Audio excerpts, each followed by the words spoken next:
Hello friends, चलो let's start with house property revision. ठीक है, पूरा हाउस प्रॉपर्टी रिवाइज करेंगे।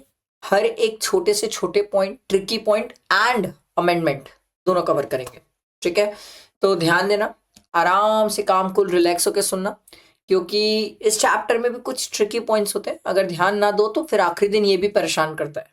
ठीक है, तो ध्यान दो, अपन रिवाइज करते हैं। सर सर 5 हेड पढ़ते हैं, उसमें ये सेकंड हेड है सर।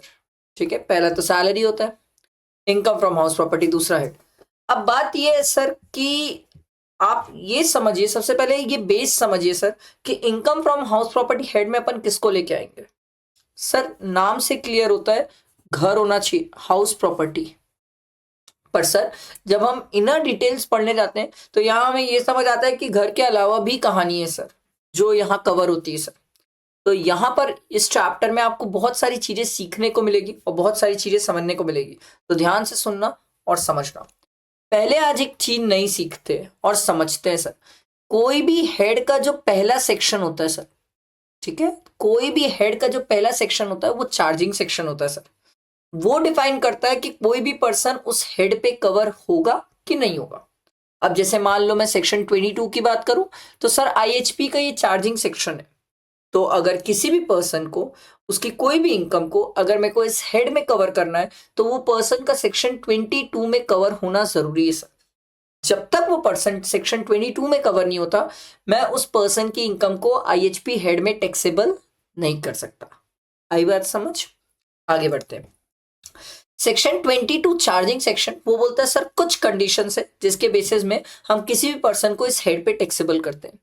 सबसे पहला पॉइंट बोला इन्होंने, property must consist of building और लैंड अपेरेंट देयर टू।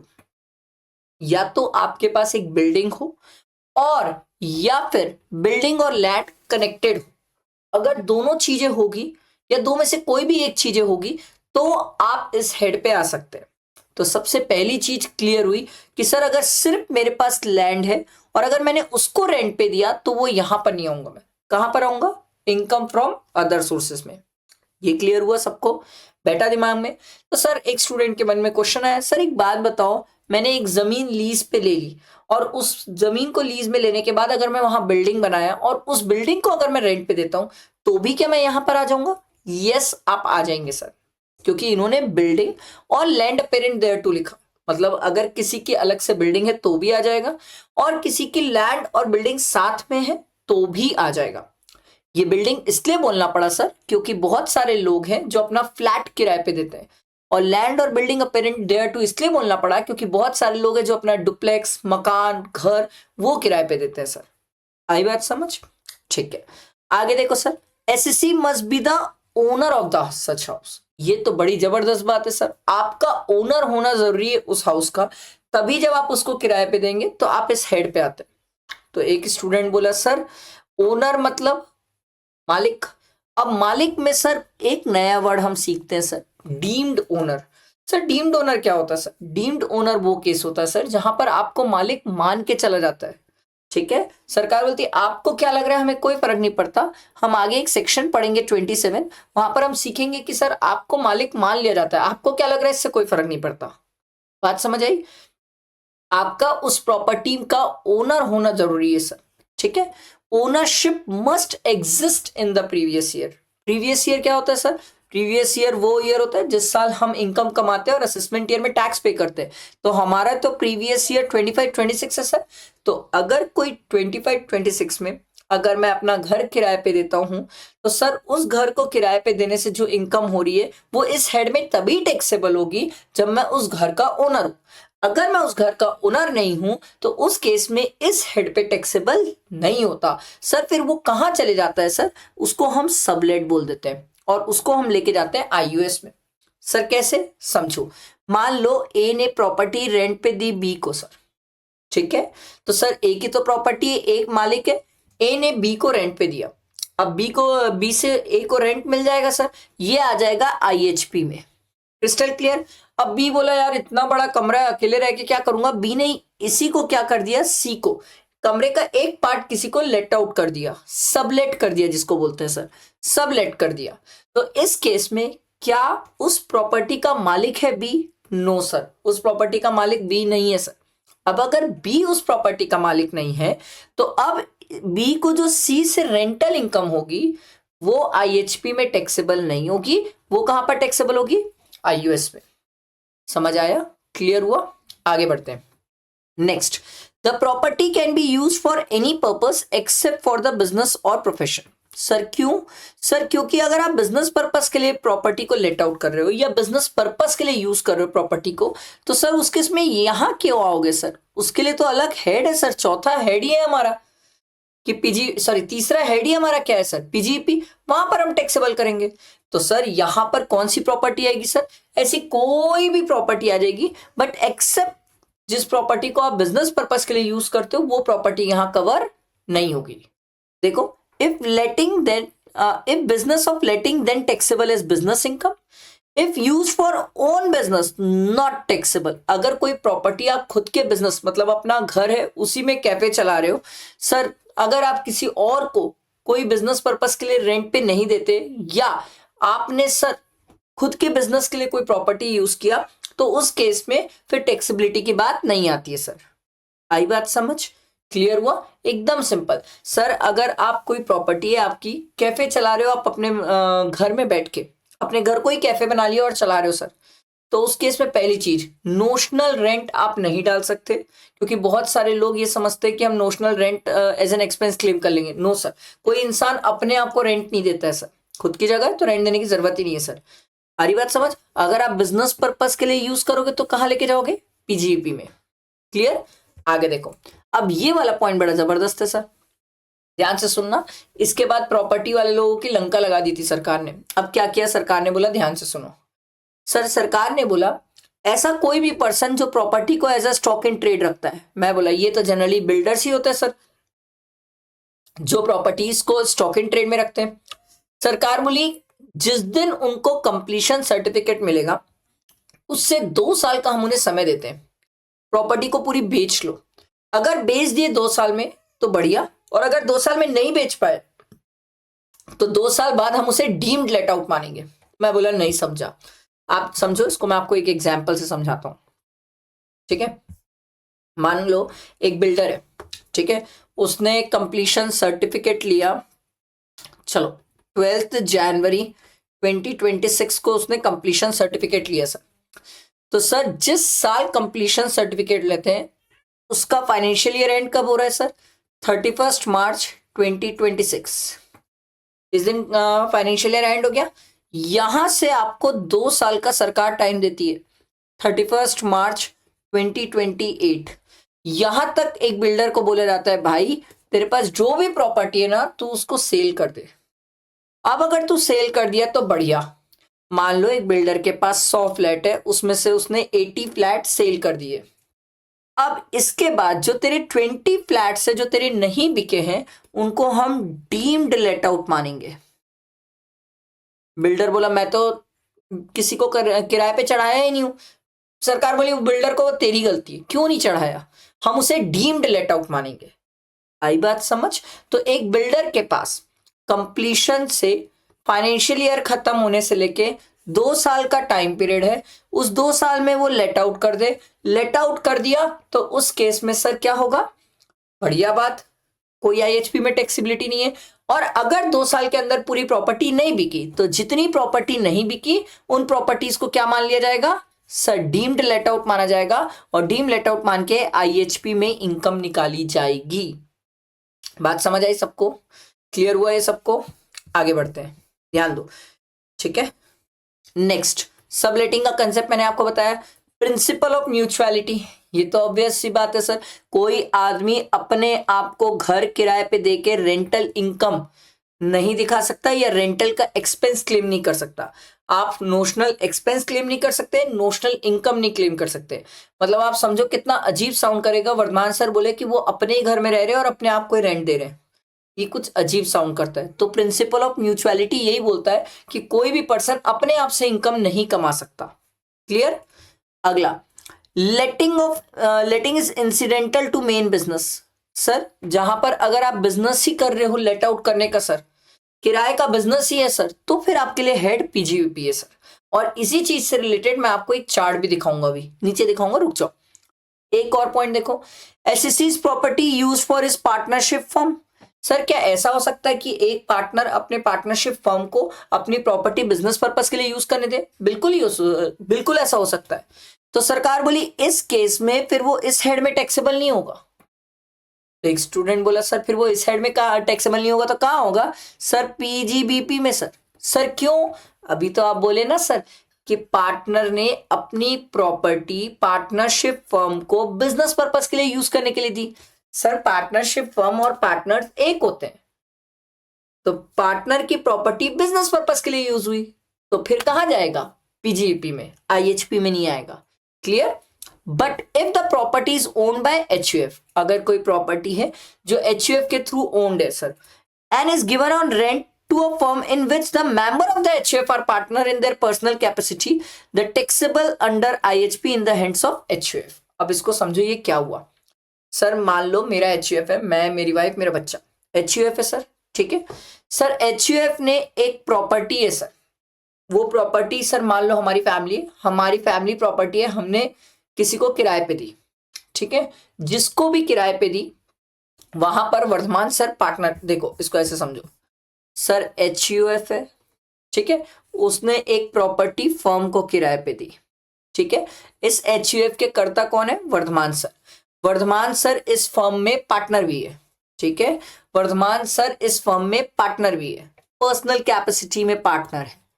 तो उस केस में जो HUF ने फर्म को प्रॉपर्टी किराए पे दी और इस प्रॉपर्टी से जो इनकम होगी वो HUF के हाथ में IHP में टैक्सेबल होगी।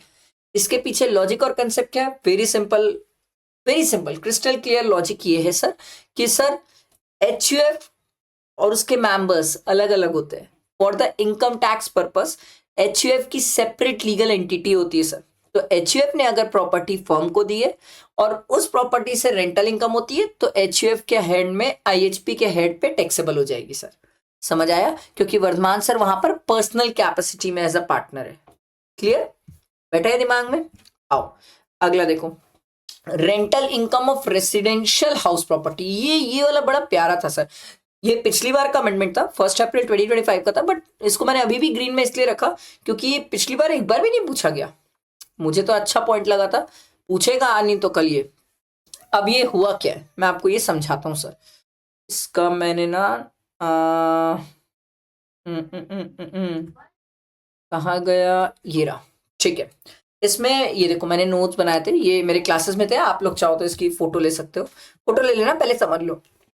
सर मान लो वर्धमान सर रेंटिंग कर रहे हैं, किस चीज की रेंटिंग कर रहे हैं? घर की रेंटिंग कर रहे हैं, घर किराए पे देते।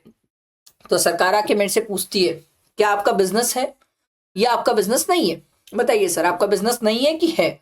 मैं बोला उससे क्या फर्क पड़ेगा? बोले बहुत फर्क पड़ेगा, बहुत फर्क पड़ता है।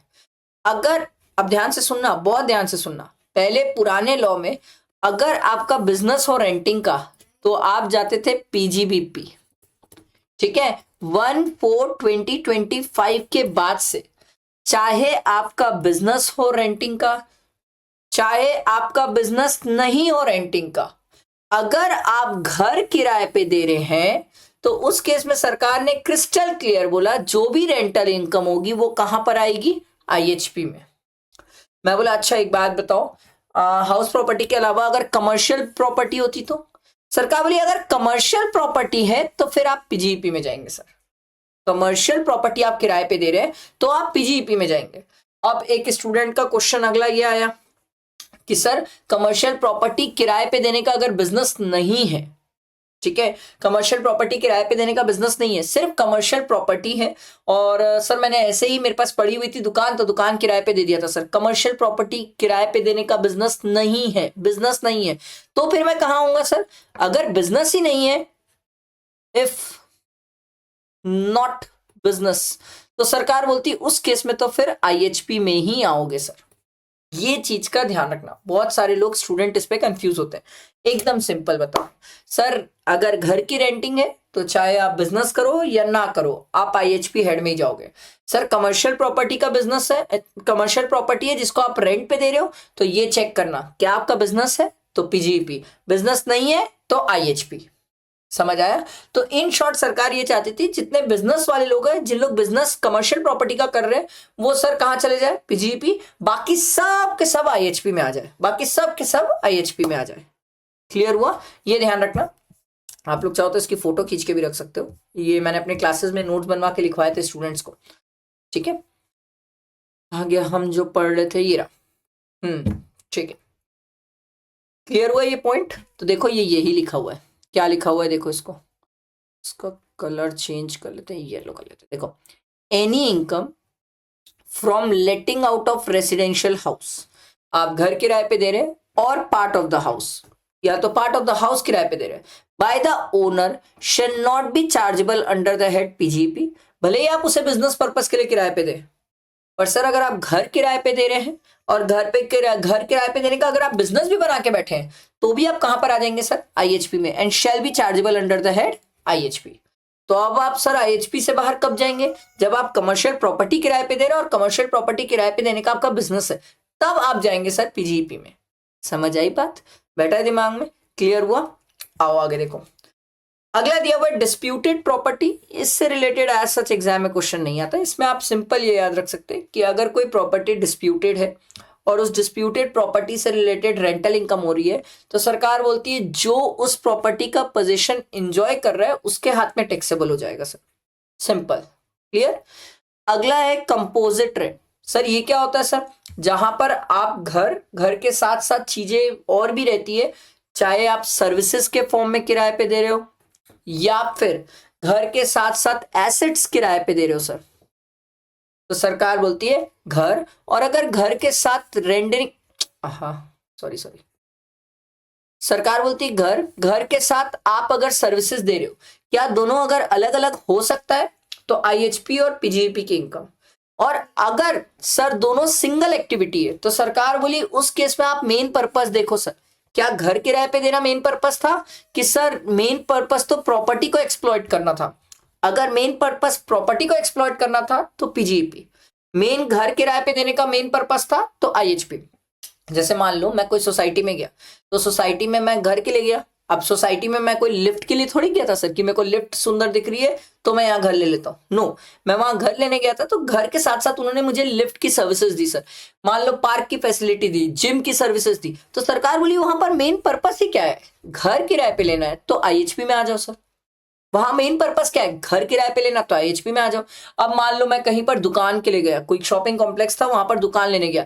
अब दुकान लेने गया तो वहां पर दुकान के साथ साथ मेरे को लिफ्ट की सर्विस हुई, तो सरकार बोली भैया वहां पर पीजीईपी में आ जाओ सर, क्योंकि वहां मेन पर्पस क्या है? कमर्शियल है, इसीलिए।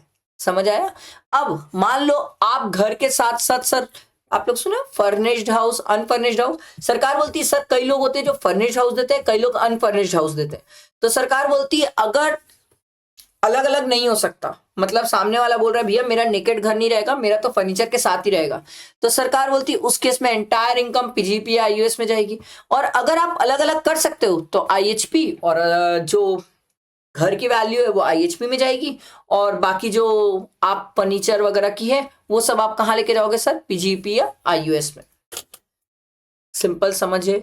एकदम सिंपल है सर। हमें एग्जाम पर्पस के लिए क्या करना है? हमें एग्जाम पर्पस के लिए ना इतना तामझाम नहीं देता, हमें एग्जाम पर्पस के लिए सिंपल है, वो कंपोजिट रेंट देता है। कंपोजिट रेंट में आप सिर्फ ये मेन पर्पस देखना कि घर किराए पे देना मेन पर्पस है कि कमर्शियल प्रॉपर्टी, ये चीज का ध्यान रखना। और घर के साथ अगर फर्नीचर वगैरह दे रहा है तो ये ध्यान देना कि सर दोनों सेपरेबल है कि इनसेपरेबल है। वो क्वेश्चन में मेंशन करता है कि सेपरेबल है कि इनसेपरेबल। अगर सेपरेबल बोलेगा तो घर का वैल्यू आईएचपी में ले जाना और एसेट्स वगैरह का पीजीपी या आईयूएस में, ठीक है। और अगर इनसेपरेबल बोल देगा तो फिर पीजीपी और आईयूएस में। क्लियर हुई बात? कहानी समझ आई? आगे बढ़ते हैं। आओ सेक्शन 23 देखते हैं सर। अब सेक्शन 23 जो है वो कंप्यूटेशन ऑफ एनुअल वैल्यू है। ये बड़ा जबरदस्त है सर कि एनुअल वैल्यू कैसे कंप्यूट करते हैं। इसमें एक एक आराम से समझो सर। सबसे पहला है fair rent, municipal rent. Sir दोनों में विचएवर इज हायर, उसको ये जो हायर वैल्यू आती है उसको कंपेयर करते हैं स्टैंडर्ड रेट से। दोनों में विचएवर इज लोअर, ठीक है। ये दोनों में विचएवर इज लोअर जो आता है वो हमारा एक्सपेक्टेड रेंट आता है। इसमें इसको कंपेयर करते हैं एक्चुअल रेंट रिसीव्ड रिसीवेबल से। तो हमारा आता है ग्रॉस एनुअल वैल्यू, दोनों में whichever is higher sir, GAV आता है। लेस करते हैं म्युनिसिपल टैक्स तो एनएवी, लेस करते हैं डिडक्शंस तो हमारा इनकम फ्रॉम हाउस प्रॉपर्टी। अब एक एक करके समझते हैं क्या कहानी है सर। सबसे पहले देखो फेयर रेंट, सबसे पहले देखो फेयर रेंट। फेयर रेंट क्या होता है सर? मार्केट का रेंट। म्युनिसिपल रेंट क्या होता है? सरकारी रेट। दोनों में whichever is higher. Standard rent क्या होता है सर? जो रेंट कंट्रोल एक्ट के अंडर निकाला जाता है उसको स्टैंडर्ड रेंट बोलते हैं सर। सर हमें क्वेश्चन में देता है? हाँ देता है। नहीं देगा तो छोड़ देना, इग्नोर कर देना, ठीक है। ये दोनों में विच एवर इज लोअर, ये आता है expected rent. Sir expected rent क्या होता है? एक्सपेक्टेड रेंट एकदम सिंपल, एकदम सिंपल है। एक्सपेक्टेड रेंट आप कैसे समझेंगे सर? कि एक्सपेक्टेड रेंट मतलब इस प्रॉपर्टी का सरकार के हिसाब से कितना रेंट बनता है, दैट इज एक्सपेक्टेड रेंट। फिर यहां आता है एक्चुअल रेंट रिसीव्ड या रिसीवेबल। रिसीवेबल क्यों? क्योंकि सर हो सकता है पूरे साल भर का रेंट अभी मिल गया हो और ना भी मिला हो। रिसीव्ड और रिसीवेबल, एक्चुअल रेंट रिसीव्ड और रिसीवेबल, दोनों में विच एवर इज हायर, दोनों में whichever is higher. Higher लेते तो ग्रॉस एनुअल वैल्यू। अब पूरी लड़ाई जो होती है ना वो इन दो पे होती है, पूरी लड़ाई इन दो पे होती है। सबसे ज्यादा जो लड़ाई है वो इन्हीं दो पे है सर। आ गया ये भी जो पूरी लड़ाई है वो इन्हीं दो पे है। और सबसे ज्यादा, ये देखो मैंने नोट्स भी बनवाए थे, ये सबसे ज्यादा लड़ाई उन्हीं दो पे है। और ये है लड़ाई, देखो सर। सर जब हम जीएवी निकालने जाते हैं तो हम एक्सपेक्टेड रेंट और क्या बोलते हैं एक्चुअल रेंट रिसीव्ड रिसीवेबल को कंपेयर करते हैं। जब हम कंपेयर करने बैठते हैं तो सबसे पहली चीज जो हम सोचते हैं सर कि क्या वैकेंसी का केस है या एनी अदर रीजन है। मतलब मान लो अगर आपकी प्रॉपर्टी 8 मंथ्स लेट आउट है, 4 मंथ्स वेकेंट है, तो सर वो वेकेंट क्या खाली रह गई प्रॉपर्टी? सरकार बोलिए अगर आपकी प्रॉपर्टी खाली रह गई तो उस केस में sir GAV is equal to ARR. Simple, चाहे आपका एक्सपेक्टेड रेंट कुछ भी रहे मुझे कोई मतलब नहीं है, GAV is equal to ARR. पर अगर आपकी property sir any other reason था, सर वेकेंट नहीं थी आपकी प्रॉपर्टी, सर आपने 8 मंथ्स लेट आउट किया और 4 मंथ्स सेल्फ ऑक्यूपाइड कर लिया, सर वेकेंट नहीं थी प्रॉपर्टी, 8 मंथ्स लेट आउट किया, 4 मंथ्स सेल्फ ऑक्यूपाइड कर लिया, तो सरकार बोलती है उस केस में फिर हम क्या करेंगे, एक्सपेक्टेड रेंट 12 मंथ्स का लेंगे और उसको कंपेयर करेंगे एक्चुअल रेंट रिसीव्ड रिसीवेबल से। दोनों में विच एवर इज हायर, याद रखना दोनों में विच एवर इज हायर। एकदम सिंपल, आराम से समझो और ध्यान से सुनो। सर हम एक्सपेक्टेड रेंट और एक्चुअल रेंट रिसीव्ड रिसीवेबल को कंपेयर करते हैं। कंपेयर जब करने बैठे तब हम चेक करते हैं सर क्या कि प्रॉपर्टी क्या वैकेंसी का केस है या एनी अदर केस है। सर अगर वैकेंसी का केस है तो GAV is equal to ARR. Sir vacancy का केस नहीं है, एनी अदर रीजन है, तो उस केस में सर हम एक्सपेक्टेड रेंट 12 मंथ्स का लेते हैं और उसको कंपेयर करते हैं sir actual rent received receivable से। दोनों में विच एवर इज हायर जो होता है वो हमारा जीएवी आता है। क्लियर? अब एक स्टूडेंट के मन में क्वेश्चन आएगा, सर एक ना हमने पढ़ा था कि sir actual rent received receivable है, क्या उससे हम अनरियलाइज रेंट भी माइनस करते हैं? हाँ सर, अनरियलाइज रेंट क्या होता है सर? जो पैसा मुझे मिला ही नहीं सामने वाले से। सर क्या हर केस में अनरियलाइज रेंट माइनस करते हैं? नो सर, इस बार के एमसीक्यू में, ये जनवरी के एमसीक्यू में यही पूछा था सर। रूल 4 की 4 कंडीशन है सर, 4 कंडीशन अगर सेटिस्फाई होती है तभी आप अनरियलाइज रेंट माइनस कर सकते हैं। टेनेंसी इज बोनाफाइड, वो आपकी किसी और प्रॉपर्टी में नहीं होना चाहिए। सर आपने उसे प्रॉपर्टी से निकाल दिया है और आप उसके अगेंस्ट लीगल एक्शन ले रहे हो। 4 अगर बातें होती है फुलफिल तभी आप रूल 4 के हिसाब से अनरियलाइज रेंट माइनस कर सकते हो। आई बात समझ? अनरियलाइज रेंट तभी माइनस होता है, अदरवाइज अनरियलाइज रेंट माइनस नहीं होता। क्लियर हुआ? तो ये मैंने आपको किस चीज की लड़ाई लड़वाई सर? एक्सपेक्टेड रेंट और एक्चुअल रेंट रिसीव्ड रिसीवेबल। फिर दोनों में विच एवर इज हायर जो आता है वो हमारा क्या आ जाता है? जीएवी, ग्रॉस एनुअल वैल्यू आता है। उसमें माइनस करते हैं म्युनिसिपल टैक्स। अब म्युनिसिपल टैक्स के साथ कहानी है सर, अगर म्युनिसिपल टैक्स पेड है तभी माइनस होता है, पेड नहीं है तो माइनस नहीं होता। पहली चीज, म्युनिसिपल टैक्स किसको पे करना है? ओनर को। ओनर पे करेगा तभी माइनस होगा, टेनेंट पे करेगा माइनस नहीं होगा। सर म्युनिसिपल टैक्स पिछले 3-4 साल का हमने पे किया, क्या माइनस हो जाएगा? हाँ सर माइनस हो जाएगा। सर मैंने म्युनिसिपल टैक्स प्रीपेड किया, अगले साल का भी इस साल पे कर दिया, क्या माइनस होगा? नो, अगले साल का इस साल क्यों माइनस होगा? वो अगले साल ही माइनस करना सर। आ रही है बात समझ? बैठा दिमाग में? क्लियर हुआ? ये देखो मैंने ये सब नोट्स लिखे, आप चाहो तो इन सब को वीडियो पॉज करके ये सब नोट्स लिख सकते हो, मैंने क्लासेस में पढ़ाया था तब ये नोट्स बनाए थे सर। क्लियर हुआ? म्युनिसिपल टैक्स की कहानी समझ आई? ठीक है, आगे आओ सर, अब अपन अपने फॉर्मेट पे चले ना सर। ठीक है, तो हम यहाँ पर थे सर, म्युनिसिपल टैक्स की कहानी समझ आई सबको? क्लियर हुआ सबको? ये जो मैंने चार्ट के फॉर्म में समझाया, समझ आया सर? एकदम सिंपल है, स्टूडेंट इस पे कंफ्यूज होते हैं, कंफ्यूज होना ही क्यों है, ये दो पॉइंट पे बहुत कंफ्यूज होते हैं कि एक्सपेक्टेड रेंट और एक्चुअल रेंट रिसीवेबल का क्या ट्रीटमेंट होगा। एकदम क्वेश्चन में क्लियर चेक किया करो, वैकेंसी का केस है कि एनी अदर रीजन है सर। ठीक है, ऐसे चेक करके बनाना क्वेश्चन, गड़बड़ नहीं होगी, मिस्टेक नहीं होगी। ठीक है, यही चीजें तो मैं आपको सिखाता हूँ प्रैक्टिस बैच वगैरह में कि आप सीखो, ये सब दिमाग से सोचो तो गड़बड़ होना ही नहीं है सर। ठीक है, यही सब बातें देखो मैं नोट्स पे लिख के भी देता हूँ, यही सब बातें कि एक्सपेक्टेड रेंट 12 मंथ्स का लेके कंपेयर करना, रूल 4 की 4 कंडीशन सेटिस्फाई होना चाहिए तब अनरियलाइज रेंट माइनस होता है। ये बात समझ आई? अब सर स्टैंडर्ड डिडक्शन 30% तो मिलता ही है सर। इंटरेस्ट ऑन लोन, ये पूरी एक कहानी है, इंटरेस्ट पूरी एक कहानी है, मैं आपको एग्जाम्पल के साथ समझाऊंगा, अभी रुको, अभी आप मेरे साथ कुछ चीजें और सीखो। ये अमेंडमेंट है सर, सेल्फ ऑक्यूपाइड प्रॉपर्टी का अमेंडमेंट है। अब अमेंडमेंट क्या है? बड़ा प्यारा अमेंडमेंट है यार, पर मैं बताऊं स्टूडेंट के लिए इररिलेवेंट है, स्टूडेंट पहले भी इसको ध्यान नहीं देता था, आज भी ध्यान नहीं देगा, पर मैं आपको ये अमेंडमेंट दिखाऊंगा।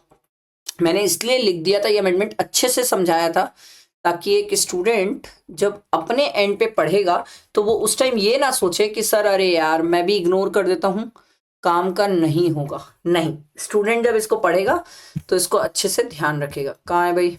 सैलरी है, ये रहा IHP का, देखो income from house property section 23(2) sir amendment. अब क्या अमेंडमेंट है सर? हमने ना पहले भी सीखा था सर, 2 घर के एनुअल वैल्यू नील ले सकते हैं, ले सकते हैं। अब 2 घर की जब हम एनुअल वैल्यू नील लेते थे तो एक घर में मैं रहता था सेल्फ ऑक्यूपाइड, दूसरा घर खाली छोड़ देता था। ठीक है, तो मैं 2 घर के एनुअल वैल्यू नील ले लेता था, दूसरे घर को मुझे किराए पे नहीं चढ़ाना था, यही कंडीशन थी। ठीक है, पहले क्या होता था प्रैक्टिकल लाइफ में? पहले ये होता था कि जो घर आपने खाली छोड़ा है आपको सरकार को ना रीजन देना पड़ता था कि आपने खाली क्यों छोड़ा है। अगर वो एम्प्लॉयमेंट पर्पस के लिए, बिजनेस पर्पस या प्रोफेशन पर्पस के लिए, तभी वो खाली छूटा हुआ अलाउड होता था, अदरवाइज वो खाली छूटा अलाउड नहीं होता था। हम स्टूडेंट जब क्वेश्चन बनाते थे तब हम ये मान के चलते थे कि यही रीजन से वो खाली रहा होगा। इन्होंने क्या किया, अमेंडमेंट करके ये बोला कि अब हमें ये रीजन नहीं चाहिए, हमें रीजन नहीं चाहिए, आपका घर खाली पड़ा है ना, खाली पड़े रहने दो, या तो आप रह लो या खाली पड़े रहने दो, किराए पे मत चढ़ाना, किराए पे चढ़ाओगे तो फिर तो IHP की इनकम आ जाएगी सर। क्लियर हुआ ये क्या सिखाना चाह रहे हैं?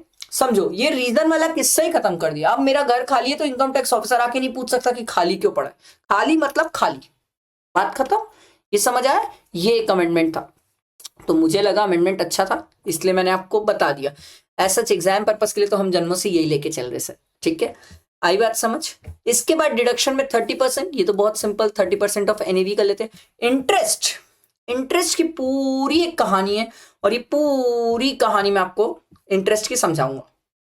ठीक है, इंटरेस्ट की पूरी कहानी समझो, इसको भी मैं आपको इंटरेस्ट के नोट्स से समझाऊंगा। सर ये इतने मेहनत से मैंने जो नोट्स हर जगह प्रिपेयर किए, आप इसको वीडियो पॉज कर करके नोट कर लो, मुझे कोई दिक्कत नहीं, बट ये नोट्स बहुत प्यारे हैं सर, बहुत प्यारे हैं। मैंने बहुत मेहनत से इंटरेस्ट वगैरह, कैलकुलेशंस वगैरह सब चीज समझाई सिखाई है ताकि आप हर चीज को प्रॉपर अच्छे से रखो अपने पास, आपके बहुत काम की चीजें। क्लियर हुआ है सबको? बैठा है दिमाग में?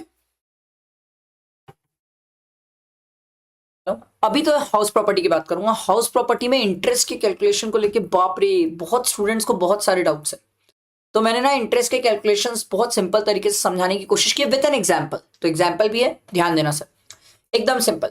अच्छा, इंटरेस्ट की लिमिट वगैरह वो सब मैं आपको नीचे बता दूंगा, वो दिक्कत नहीं है। पहले प्री पोस्ट का इंटरेस्ट कैसे निकालते हैं ये देखो सर। सर हम प्री का इंटरेस्ट निकालने के लिए, ध्यान देना सर, हम प्री का इंटरेस्ट निकालने के लिए सबसे पहले क्या करते हैं सर, डेट ऑफ बोरोइंग से to date of repayment of loan और डेट ऑफ कंप्लीशन। सर जिस साल कंस्ट्रक्शन कंप्लीट हुआ है या फिर डेट ऑफ रीपेमेंट, ये दोनों डेट में ध्यान देना सर, ये दोनों डेट में whichever is earlier sir. ठीक है, डेट ऑफ बोरोइंग से लेके date of repayment of loan और डेट ऑफ कंप्लीशन दोनों में विच एवर इज अर्लियर, ये दोनों डेट में विच एवर इज अर्लियर, ये जो अर्लियर वाली डेट आती है प्लीज ध्यान दीजिएगा सर, ये जो विच एवर इज अर्लियर वाली डेट आती है डेट ऑफ बोरोइंग से लेके विच एवर इज अर्लियर वाली डेट वाला जो रहता है वो प्री का इंटरेस्ट रहता है। अरे सर क्या क्या बोल रहे हो, कुछ नहीं समझ आ रहा है, एकदम सिंपल समझाऊंगा, एग्जाम्पल से समझाता हूं, बहुत आराम से समझ आएगा। अच्छा एक मिनट पहले मेरी बात ध्यान से सुन लो, डेट ऑफ कंप्लीशन। अब कंप्लीशन क्या होता है सर, जिस साल कंस्ट्रक्शन कंप्लीट हुआ है उससे पहले वाले फाइनेंशियल ईयर की लास्ट डेट, जिस साल कंस्ट्रक्शन कंप्लीट हुआ है उससे पहले वाले फाइनेंशियल ईयर की लास्ट डेट। मैं आपको एक अच्छा एग्जांपल लेके समझाता हूं, आराम से समझ आएगा। समझो सर, डेट ऑफ बोरोइंग है सर 1/4/2024, हमने लोन लिया सर 10 लाख का, इंटरेस्ट है 12%, ठीक है सर। डेट ऑफ रीपेमेंट 2035 है, ठीक सर। डेट ऑफ कंप्लीशन मैं तो आज ही, जिस दिन मैं ये वीडियो रिकॉर्ड कर रहा हूं 23 को ही मान लो डेट ऑफ कंप्लीशन है, तो सर मैंने क्या बोला, किस साल कंस्ट्रक्शन कंप्लीट हुआ है सर हमारा 25-26, सर उससे पहले वाला फाइनेंशियल ईयर क्या है 24-25, उसकी लास्ट डेट क्या है सर 31 मार्च 2025 सर।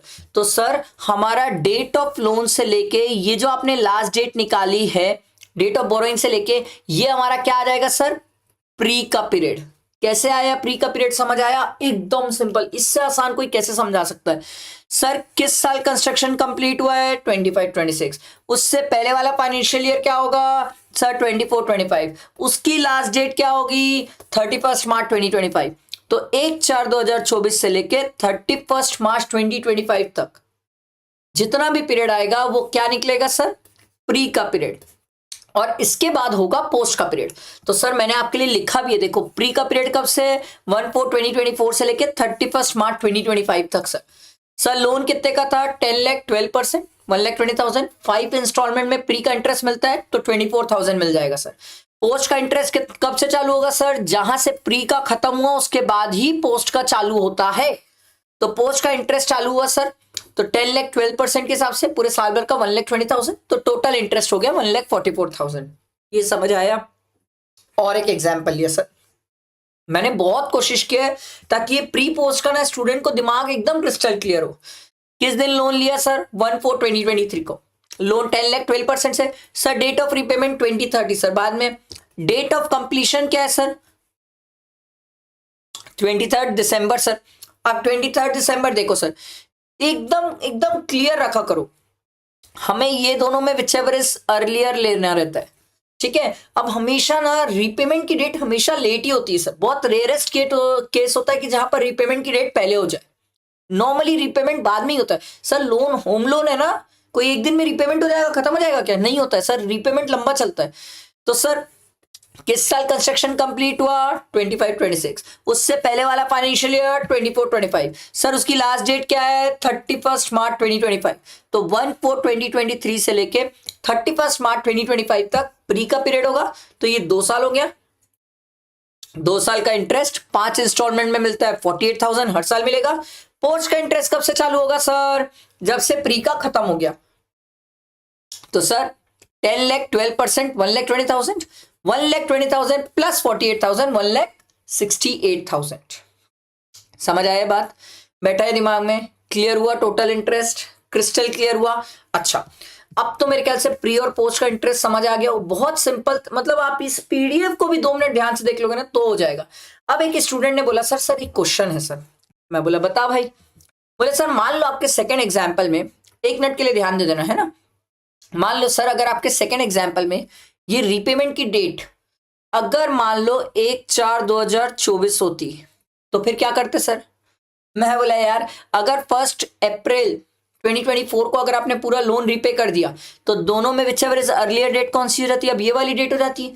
तो आपके ऊपर जो इंटरेस्ट लगता वो कितना लगता सर, 1 साल का लगता, वो भी प्री का इंटरेस्ट लगता, और जो प्री का इंटरेस्ट होता 1,20,000 ये डिवाइडेड बाय 5 होता, आपको हर साल 24,000 का इंटरेस्ट मिल जाता सर। सर पोस्ट का इंटरेस्ट नहीं आएगा, अरे मेरे भाई तू लोन ही रीपे कर दिया है, पोस्ट का इंटरेस्ट आएगा कैसे। पोस्ट का आने के लिए लोन भी तो बचा होना चाहिए, इंटरेस्ट ही नहीं आ सकता पोस्ट का। समझ आई बात। अच्छा इंटरेस्ट से रिलेटेड कुछ छोटी छोटी बातें जो मेरे को लगी इंपॉर्टेंट, ध्यान दो सर। पहला ये वाला पॉइंट तो अरे बाप रे बाप, ये ध्यान रखना है, interest and loan from friend, आपने फ्रेंड से लोन लिया, उसको भी इंटरेस्ट पे किया तो अलाउड है। इंटरेस्ट ऑन इंटरेस्ट अलाउड नहीं होता सर। मतलब सर मान लो ये 1,68,000 का इंटरेस्ट पे करना है, इसको भी पे करने का पैसा नहीं है मेरे पास, और इसके लिए भी लोन लिया। मान लो मैं इसी के लिए लोन लिया, 1,68,000 का इंटरेस्ट पे करने के लिए लोन लिया, और उसका भी 10% इंटरेस्ट 16,800 में इंटरेस्ट पे कर रहा हूं, तो सरकार बोलती भैया जी ये वाला इंटरेस्ट नहीं देंगे। क्यों नहीं देंगे sir? Interest on unpaid interest not allowed है, इंटरेस्ट ऑन इंटरेस्ट अलाउड नहीं होता है सर। ठीक है, अगर इंटरेस्ट पेबल होगा तो भी अलाउ होता है, याद रखना, पेड होना जरूरी नहीं है, म्युनिसिपल टैक्स के लिए पे होना जरूरी है, इंटरेस्ट अगर पेबल है तो भी अलाउड है, इस चीज का ध्यान रखना। ठीक है, अगर आपने फ्रेश लोन लिया है, फ्रेश लोन का इंटरेस्ट मिल जाता है। अच्छा, इंटरेस्ट ऑन लोन को लेके और भी कुछ चीजें सर, अगर 115 बीएससी और नॉर्मल प्रोविजन है तो सर, अगर 115 बीएससी है तो सेल्फ ऑक्यूपाइड का तो इंटरेस्ट ही नहीं मिलता। लेट आउट का आप इंटरेस्ट क्लेम कर सकते हो सर, लेट आउट में कोई लिमिट नहीं है, आराम से इंटरेस्ट क्लेम करो। और अगर सर नॉर्मल प्रोविजन है, अच्छा पहले पूरा 115 बीएससी की बात कर लेते। सर मान लो अगर आपका लॉस आ गया, लेट आउट का आपने इंटरेस्ट क्लेम किया, सर लॉस आ गया, तो सर इस लॉस का क्या हो सकता है? इंटर सोर्स एडजस्टमेंट हो सकता है। सर इंटर सोर्स मतलब आईएचपी हेड के अंदर दूसरे घर में अगर इनकम होगी तो उस इनकम से लॉस एडजस्ट हो सकता है। सर इंटर हेड होगा ना, इंटर हेड जाएगा ही नहीं सर। सर कैरी फॉरवर्ड हो पाएगा? नहीं। सर पहले से आईएचपी का लॉस पड़ा हुआ है, उसको एडजस्ट कर सकता हूं? नहीं, अगर आप 115 बीएससी लियो तो। पर सर अगर आपने नॉर्मल प्रोविजन ऑप्ट किया तो सेल्फ ऑक्यूपाइड प्रॉपर्टी में 30,000 या 2 लाख, डिपेंड करेगा सर कौन सी कंडीशन आप कंप्लाई करते हो, तो 30,000 या 2 लाख रुपीस का इंटरेस्ट मिल जाएगा सर। 30,000 जनरली रिपेयर वगैरह के केस में होता है, 2 लाख नॉर्मल केस में मिल जाता है हमें। ठीक है, तो सर 2 लाख रुपए हमें इंटरेस्ट मिल जाएगा, सेल्फ ऑक्यूपाइड में मैक्सिमम 2 लाख मिलेगा, उससे ज्यादा नहीं मिलेगा सर। लेट आउट में कोई लिमिट ही नहीं है इंटरेस्ट की, मैंने कभी पढ़ाया ही नहीं सर। मान लो अगर लॉस आ गया तो सर क्या इंटर सोर्स एडजस्ट कर सकते हैं? हाँ। इंटर हेड एडजस्ट कर सकते हैं? हाँ। कैरी फॉरवर्ड कर सकते हैं? हाँ। ब्रॉड फॉरवर्ड लॉस को एडजस्ट कर सकते हैं? हाँ। सब तो लिख के दे दिया यार, यही तो है, इससे ऊपर कुछ नहीं है मेरे भाई। पूरा पूरा इनकम फ्रॉम हाउस प्रॉपर्टी का कैलकुलेशन पॉइंट, इंपॉर्टेंट पॉइंट सब तो दे दिया, और कुछ नहीं बचा, इसके अलावा कुछ नहीं है सर। आई होप इसके बाद आपको सर इंटरेस्ट में डाउट नहीं आएगा। फिर भी अगर कोई डाउट आए तो आप मुझसे जरूर कनेक्ट कर सकते हो सर। ठीक है, वैसे हैंडराइटिंग देख के एक चीज तो आप लोगों को समझ आ गई होगी कि ये नोट्स भी वर्धमान सर ने खुद ही बनाए होंगे, क्योंकि ये मेरी हैंडराइटिंग है। ऐसा नहीं है कि मैंने किसी और को लिखने दे दिया वो बनाया मेरे नोट्स ना, ये मेरे नोट्स हैं, मैंने अपने आप से मेहनत की और मैंने ही बना के दिए सर ये नोट्स। ठीक है, क्लियर हो गए होंगे? लाइक करना, फ्रेंड्स को शेयर करना, और भी चैप्टर्स हैं जिनके नोट्स आने वाले, फटाफट तैयार रहो और इन वीडियो से हर चीजें क्लियर कर लो। ठीक, चलो, थैंक यू सर। आगे देखो सेक्शन 25। सेक्शन 25 क्या बोलता है सर? Amount not deductible. इन्होंने बोला सर अगर वर्धमान सर अपना घर बनाने के लिए इंडिया के बाहर से लोन लिए, और जब ये इंडिया के बाहर इंटरेस्ट पे करने जा रहे हैं और सामने वाले का टीडीएस नहीं काटे, TDS tax deduction at source, वो बंदा इंडिया से इनकम कमा रहा है ना, अगर आप उसका टैक्स नहीं काटे और अगर आपने उससे इंटरेस्ट का पेमेंट किया तो वो इंटरेस्ट का एक्सपेंस आपको अलाउ नहीं होगा। सेक्शन 25 बोला। 25A तो बड़ा प्यारा सा है, वो बोलता है भैया सुनो, आपने जो ऊपर अनरियलाइज रेंट क्लेम किया था ना कि आपका सामने वाला पैसा डुबा दिया, पैसा नहीं दे रहा है, अब मान लो उसके अंदर इंसानियत जाग गई और उसने पैसा दे दिया, तो जो पैसा देगा उसमें आप 30% स्टैंडर्ड डिडक्शन क्लेम करना और बाकी टैक्सेबल। ठीक, मैं बोला वो तो चलो मैं समझ गया, एरियर्स ऑफ रेंट क्या है? सरकार बोली मान लो आपका और वो जो ओनर है उसके बीच में लड़ाई हो रही थी सर। ठीक है, कि आप बोल रहे थे रेंट 10,000, ओनर बोल रहा था 12,000, इस मैटर को लेके कोर्ट में चले गए और कोर्ट ने बोला नहीं भाई ओनर सही बोल रहा है, उसको आप 2,000 रुपए के हिसाब से 3 साल का रीइंबर्स करिए, कंपनसेट करिए, तो मेरे को तो पे करना पड़ जाएगा ना ओनर को, तो 3 साल का 2,000 रुपए के हिसाब से एरियर्स ऑफ रेंट रिसीव हुआ उसे। सर ये जो एरियर्स ऑफ रेंट रिसीव हुआ है इसमें भी आप 30% स्टैंडर्ड डिडक्शन लेना और आईएचपी में टैक्सेबल करना। एक मन में क्वेश्चन, सर अनरियलाइज रेंट और एरियर्स ऑफ रेंट कब टैक्सेबल होता है? ये टैक्सेबल तब होता है जिस साल ये रिसीव होता है। जिस साल ये रिसीव होता है उस साल ये टैक्सेबल होता है। आई बात समझ? अगला कुछ बातें मेरे को और भी समझानी है, ध्यान से सुनना, इसमें बहुत ध्यान से सुनना। सेक्शन 26 को ओनर्स। को ओनर क्या होता है सर? एक प्रॉपर्टी के दो ओनर। सर मान लो मेरा जो घर है उसमें मैं और मेरा भाई है, ठीक है, इस प्रॉपर्टी के दो ओनर। अब कल के दिन सर मान लो सरकार हमसे आके पूछती है क्या आप दोनों का फिक्स्ड है कि किसका कितना शेयर है? मैं बोला हाँ, मेरे भैया का ऊपर का घर है, मेरा नीचे वाला घर है। बोले 50-50%? मैं बोला हाँ। सरकार बोली अगर आप लोग का शेयर डेफिनेट है और हमें देख के समझ आ रहा है दोनों अलग अलग है, तो सरकार बोली उस केस में हम दोनों को अलग अलग ओनर ट्रीट करेंगे। मैं बोला ठीक है। मैं बोला इससे क्या फर्क पड़ता है अगर आप मुझे दोनों अलग अलग ओनर ट्रीट करो तो? सरकार बोली इसका फायदा ये होता है कि सर आपको, ठीक है, वर्धमान सर को और उनके भैया को, दोनों को सर इंटरेस्ट की लिमिट 2-2 लाख रुपीज मिल जाएगी अपने अपने शेयर के लिए। मैं बोला ठीक है। अगर मान लो दोनों को एक ट्रीट किया जाए जहां पर दोनों का शेयर डेफिनेट ही नहीं है, पता ही नहीं चल रहा है कौन से भाई का क्या हिस्सा है, तो सरकार बोलती है दोनों को एसोसिएशन ऑफ पर्सन माना जाएगा, एक माना जाएगा, और एक माना जाएगा तो फिर दोनों को मिला के कितनी लिमिट मिलेगी? 2 लाख रुपीज। आइए यहां तक बात समझ। अब बात ध्यान से सुनना, कुछ बहुत इंपॉर्टेंट बातें बता रहा हूं सर। पहली चीज, सर क्या ऐसा हो सकता है कि एक आदमी अपने घर के दो हिस्से कर दे, एक पोर्शन को लेट आउट कर दे और एक पोर्शन को सेल्फ ऑक्यूपाइड? Yes sir. जिस पोर्शन को वो सेल्फ ऑक्यूपाइड करेगा उसकी एनुअल वैल्यू निल, जिसको वो लेट आउट करेगा उसकी अपन लेट आउट की इनकम निकालेंगे। क्लियर? लेट आउट पे इंटरेस्ट की तो वैसे भी कोई लिमिट नहीं है, सेल्फ ऑक्यूपाइड पे लिमिट है। नेक्स्ट आगे बढ़ते हैं सर। अगला पॉइंट एक स्टूडेंट का और भी आता है, लेट आउट वाला था एक।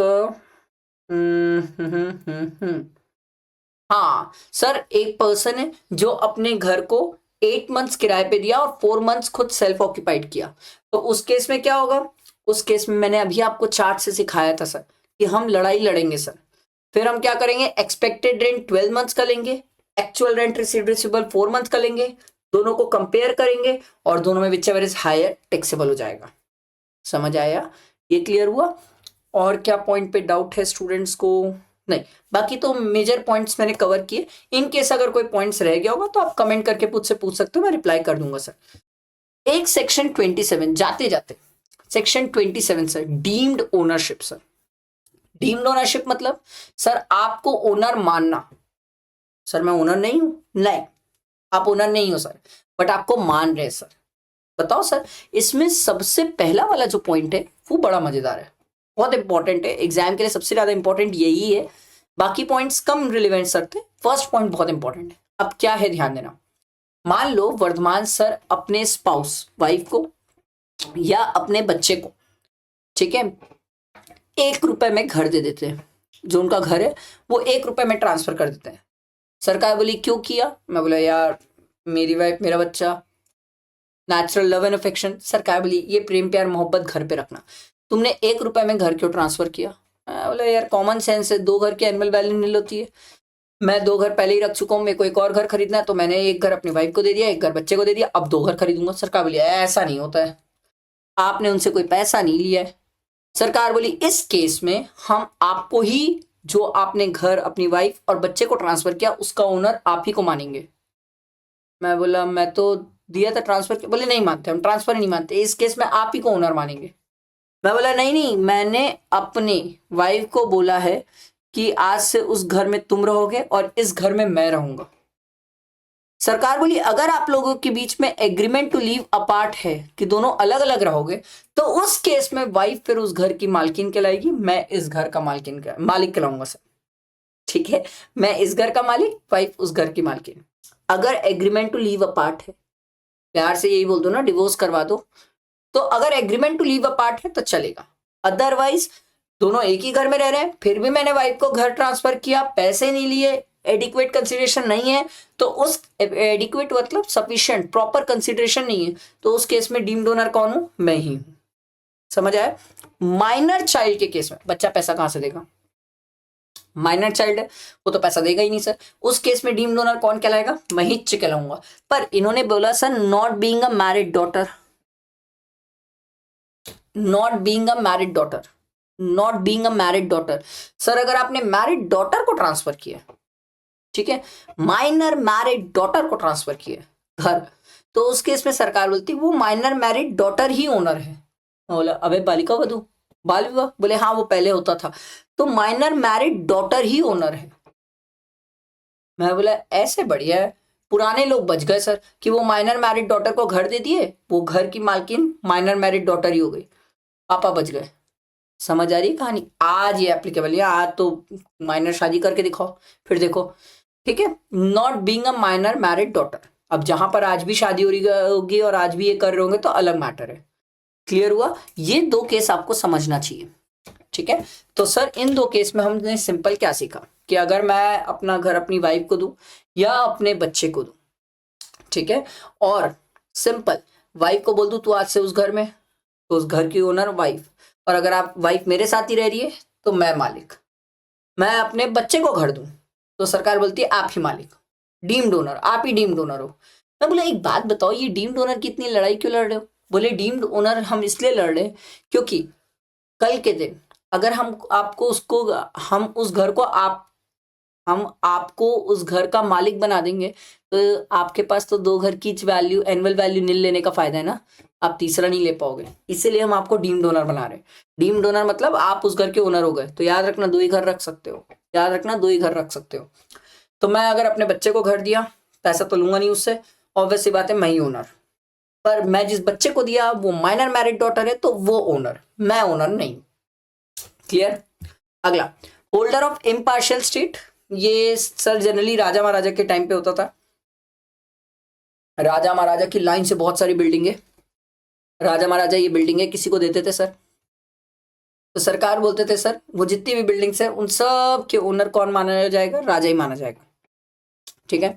Property allotted under house building scheme, आपको सोसाइटी में घर लेने जा रहे हो सर, तो जब आप सोसाइटी में कोई घर खरीदते हो तो घर खरीदने से पहले उस सोसाइटी में मेंबरशिप खरीदना पड़ता है, तो आप मेंबरशिप खरीदते हो उतने का घर वो आपको अलॉट करते हैं।